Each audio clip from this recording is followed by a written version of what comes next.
Apa hukum kerja sebagai tukang eksekusi mati, sementara itu tugas dari atasan? Berdosa enggak Pak Ustadz?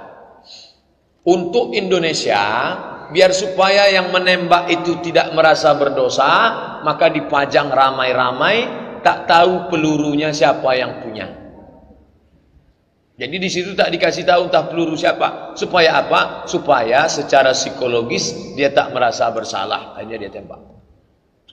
Siapa yang punya tadi? Bukan peluru aku. Aku tak tahu entah peluru siapa. Pokoknya di antara kita nih yang punya peluru. Itu secara psikologis.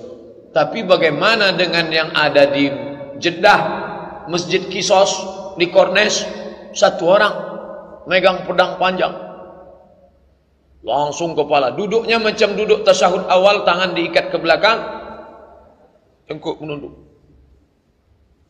macam batu di belakang, putus, menyembur darah, disemprot bersih.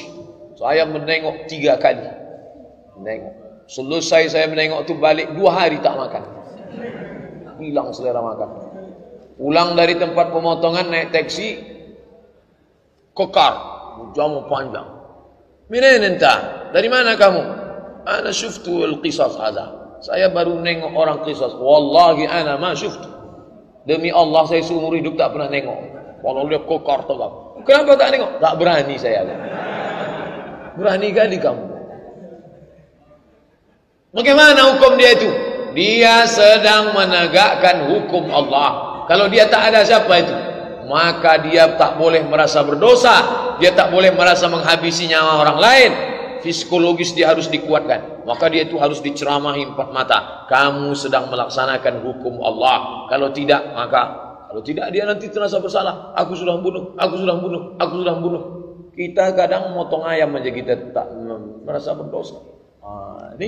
Nah, kalau sebab itu jangan merasa berdosa, karena dia sudah melaksanakan kewajiban. Menembak pembunuh, orang bunuh dihukum mati, kewajiban dia. Yang halal darahnya itu siapa Pak Ustaz? 3. La ya'illu damu mri'in muslim illa bi ihda salas. Halal darah karena 3. An-nafsu bin nafsi, pembunuh pancung kepalanya. As-sayyibu zani, orang yang sudah menikah berzina, lempar pakai batu sampai mati, halal darahnya. At-tariku lidini, murtad, halal darah. Apakah makanan yang subhat haram sangat berpengaruh pada kehidupan anak, yang sangat ingat dijadikan anak hafiz Al-Quran oleh orang tuanya, karena orang tuanya sudah susah payah menjaga halal, tapi saudara yang lain memberikan makanan yang haram? Bagaimana cara menegur saudara itu, karena tak mau saudara itu tersinggung? Datuk saya dari sebelah ayah meninggal sebelum saya lahir. Sebelum saya lahir, datuk saya meninggal. Lalu kemudian tinggallah nenek saya dengan makcik-makcik saya. Pesan datuk saya dari sebelah emak saya, datuk saya dari sebelah emak saya, Abdul Somad ini jangan kau kasih makan di rumah neneknya. Mak saya tak paham itu. Ditanyakannya ke saya sekarang. Dulu datukmu berpesan, kalau kau kubawa ke rumah nenekmu tak boleh makan di situ. Kenapalah itu agaknya ya? Saya tanya, kenapa begitu? Rupanya ada satu tanah yang belum berbagi. Dia tak mau cucuku ni nanti makan harta syubhat. Kalau dibuatkannya bubur, nasi, itu dari mana duitnya? Nanti kalau kau bawa Abdul Somad ni ke rumah dia, kau bawa nasi dari rumah, kau suapkan nasi. Jangan sampai mau makan dari neneknya itu. Karena ada tanah yang belum berbagi. Darah yang masuk ke dalam jantung disemprotkan ke otak, lalu darah haram itu masuk ke otak. 20% darah menyembur ke otak. Kalau tidak, tak sempurna, oksigen naik ke otak.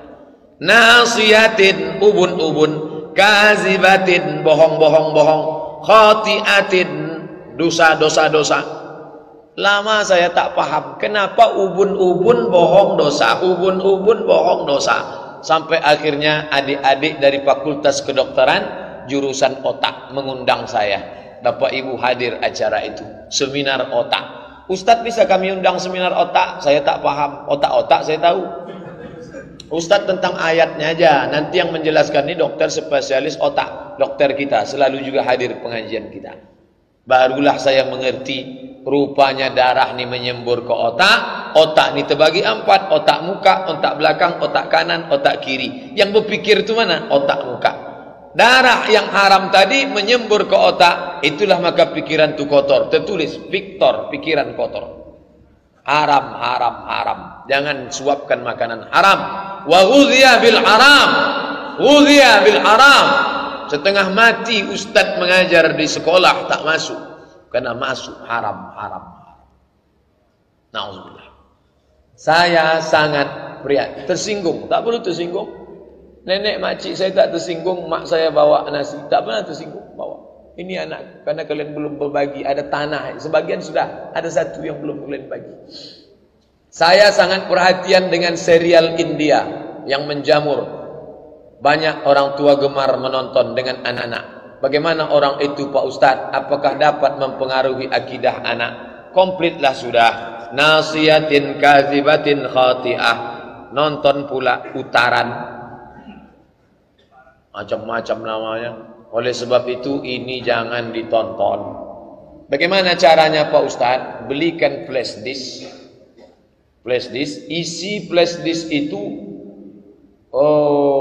mengaji saja. Mengaji sama nasyid. Putarkan itu, tontonkan ke anak. Terus kalau tak boleh nonton sama sekali, dia perlu juga hiburan. Mengaji anak-anak qori. Bismillahirrahmanirrahim. Itu ditengoknya. Downloadkan itu Musa. Musa banyak videonya sekarang. Downloadkan. Biar itu saja ditonton. Ini. Tapi begini, ini orang tuanya mesti ikut. Tak bisa anaknya suruh ngaji. Kamu tonton ini ya. Mama mau nengok ini sebentar. Oh tak bisa gitu. Dia harus sama tontonannya. Dia macam bentuk memandikan kudo. Bukan macam memandikan beruk. Kalau beruk ikat tali suruh dia mandi. Tak. Kalau kudo ikut kita sama.